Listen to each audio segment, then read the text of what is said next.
So here we are, one day before Election Day. Now, the chances are you won't hear from me until after the election is actually over. I'll probably prop up sporadically over the next few days until all the votes are counted and this election is over.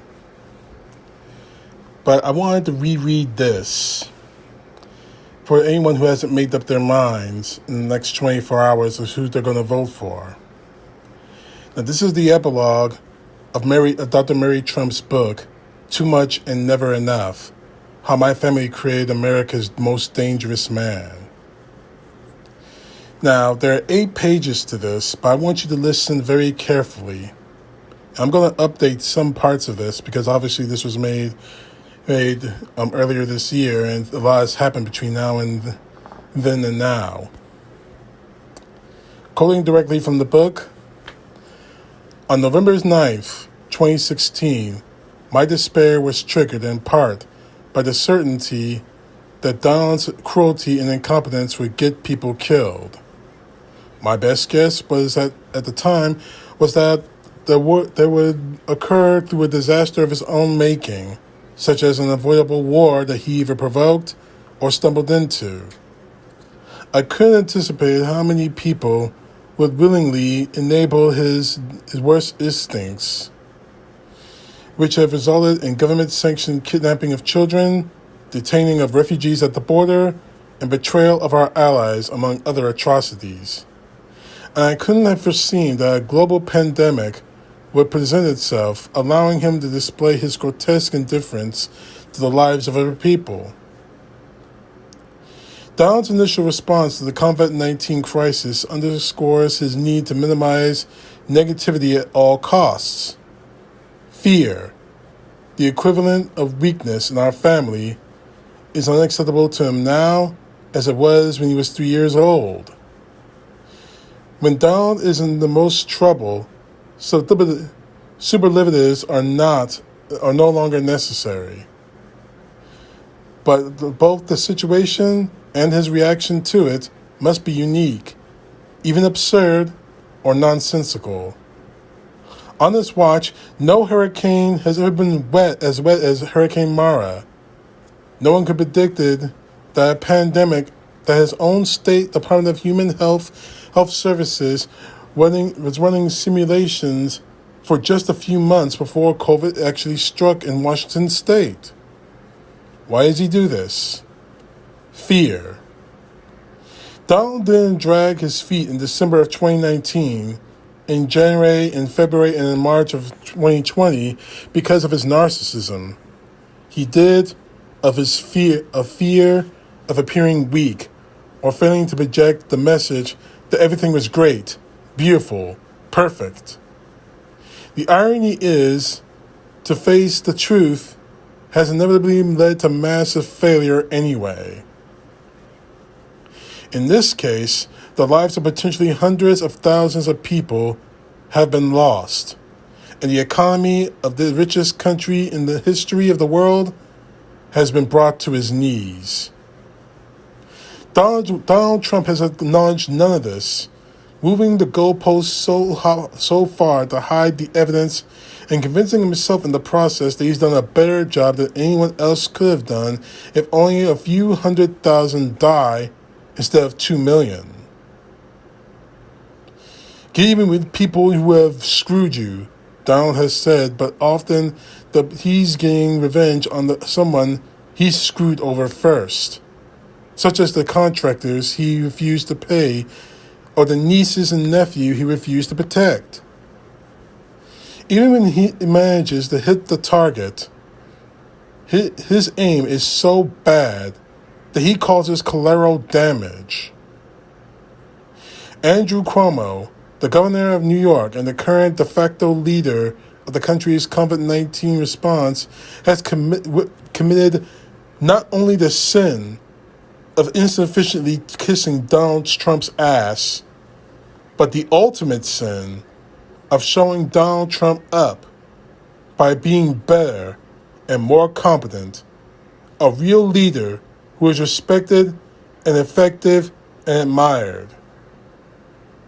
Donald can't fight back act by shutting Cuomo up or reversing his decisions. Having abdicated his authority led to a nationwide response.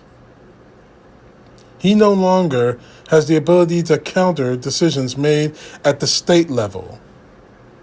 Donald can insult Cuomo and complain about him, but every day the governor's real leadership reveals Donald as a petty, pathetic, little, ignorant man, incapable of his depth and lost in his own delusional spin.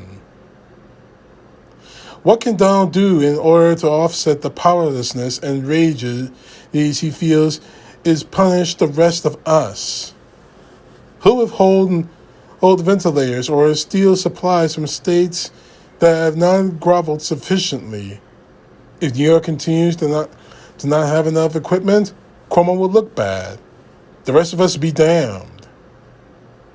Thankfully, Donald doesn't have many supporters in New York City, or the rest of the country for that matter.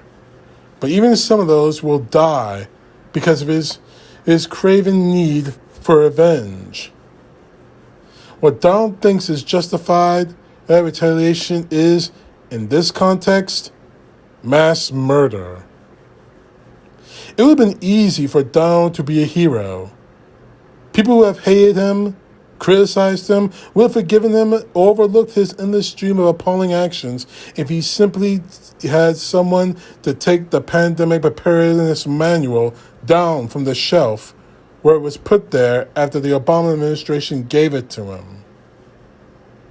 If he had alerted the appropriate agencies and state governments at the first evidence that the virus was highly contagious, had extreme mortality rates, and was not being contained, if he had invoked the Defense Production Act of 1950 to begin production of PPEs, ventilators, and other necessary equipment to prepare the country to deal with the worst-case scenario, if he had allowed the medical and scientific experts to give daily press briefings during which facts were presented clearly and honestly, if he had endured that there was a significant top-down approach and coordination among all the necessary agencies, most of those tasks would require no effort on his part. All he had to do was make a couple of phone calls, give a speech or two, and then delegate everything else. He may have been accused of being too cautious, but most of us would have been safe, and many more of us would have survived. Instead, states are forced to buy supplies from private contractors. The federal government commandeers those supplies, and then FEMA distributes them back to private contractors, who then resells them. While thousands of Americans die alone, Donald Trump touts the stock markets again. As my father lay dying alone, Donald went to the movies. If he can in any way profit from your death, he'll facilitate it and then ignore the fact that you died.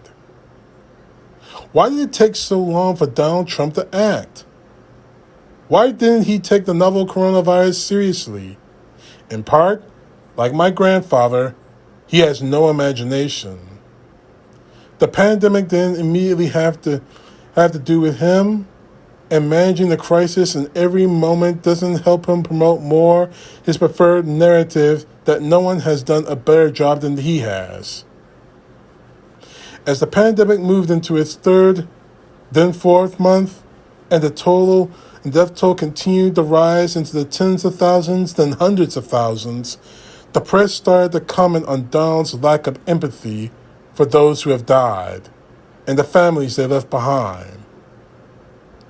The simple fact is, Donald is fundamentally incapable of acknowledging the suffering of others. Telling the stories of those we lost would bore him. Acknowledging the coronavirus victims would be to associate himself with their weakness a trait that his father taught him to despise. Donald can no more advocate for the sick and dying than he could put himself in between his father and Freddie. Perhaps most critically, for Donald, there is no value in empathy, no tangible outside to caring for other people. David Corn wrote, "Everything is transactional for this poor, broken human being. Everything. It is an epic tragedy of parental failure that my uncle does not understand that he or anyone else has intrinsic worth. In Donald's mind, even acknowledging an inevitable threat would indicate weakness. Taking responsibility will open him up to blame. Being a hero, being good, is impossible for him. The same could be said about his handling of the worst civil unrest since the assassination of Martin Luther King Jr. Another crisis in which it would have been so easy for Donald Trump to triumph. But his ignorance overwhelms his ability to turn it to his advantage. The third national catastrophe to occur on his watch. An effective response would have been entitled A Call to Unity. But Donald requires division. It is the only way he knows how to survive. My grandfather ensured that decades ago, when he turned his children against each other. I can only imagine the envy which Donald watched Derek Chauvin's casual cruelty and monstrous indifference as he murdered George Floyd. Hands in his pocket, his unconscious gaze aimed at the camera. I can only imagine that Donald wishes it had been his knee on Floyd's neck. Instead, Donald withdraws to his comfort zones. Twitter, Fox News, Breitbart. Casting blame from afar, protected by a figurative or literal bunker. He rants about the weakness of others, even as he demonstrates his own weakness. But he can never escape the fact that he is, and always will be, a terrified little boy. Donald's monstrosity is the manifestation of the very weaknesses within him that he's been running from his entire life. For him, there has never been any option but to be positive, to project strength, no matter how illusionary, because doing anything else carries a death sentence. My father's short life is evidence of that. The country is now suffering from the same toxic positivity that my grandfather developed specifically to drown out his alien wife, tormenting his dying son, and damaging, past healing, the psyche of his favorite child, Donald John Trump. Everything's great, right, Toots? Now, the fact is, this book was